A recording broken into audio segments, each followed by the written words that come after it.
Road map, হ্যাঁ আমরা এটা নিয়ে আলোচনা করেছি এবং আমরা আশা করছি আগামী সপ্তাহে আপনাদেরকে আমাদের নির্বাচনের রোড ম্যাপটা দিতে পারবো, সো দ্যাট আপনারা আপনাদের প্রস্তুতি এবং আমাদের প্রস্তুতি সম্পর্কে একটা ভালো ধারণা পাবেন।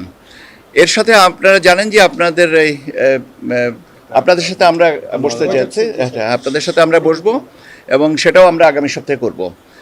তাহলে আপনাদের যারা আপনারা জার্নালিস্ট আছেন তাদের সাথে আমরা একটু বসবো। এর সাথে আরও আমরা যে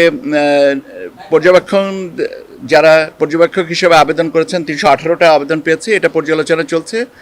আর 22টা যে রাজনৈতিক দলের নিবন্ধন যেটা হয়েছে যে প্রাথমিকভাবে তাদেরটা ফিল্ডে পাঠাবো আমরা আমাদের তথ্যের জন্যে।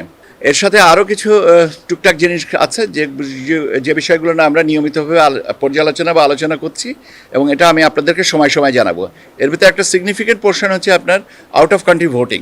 এটা আমার মনে হয় যে আমরা আরও একটু আজকে কিছু আলোচনা হয়েছে যে প্রসেসটা কী হবে, পদ্ধতিতে যে প্রসেসটা কী হবে, কোথায় কোনটা কতদিনে এটা কভার করতে হবে, এই জিনিসগুলো আমরা আজকে আলোচনা করেছি। এটা আরেকটু আলোচনা বাকি আছে, আলোচনার পরে আমরা নিয়মিত ব্রিফ করব। এই একটা বিষয়ে আমি মনে করি যে আমরা বোধহয় নিয়মিত আপনাদের সাথে একটা প্রতি সপ্তাহে অন্ততপক্ষে নিদানপক্ষে একদিন না হলে দুদিন বা একদিন করে আমি আপনাদের সাথে বা ব্রিগেডিয়ার ফজল সাহেব আমাদের আছেন, ওনারা নিয়ে আলোচনা করবেন।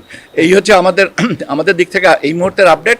রোড ম্যাপের কী কী বিষয়বস্তু থাকবে, মেজর বিষয়বস্তু থাকবে, এটা রোড ম্যাপেই আপনাদেরকে বলে দিব। এই মুহূর্তে আপনারা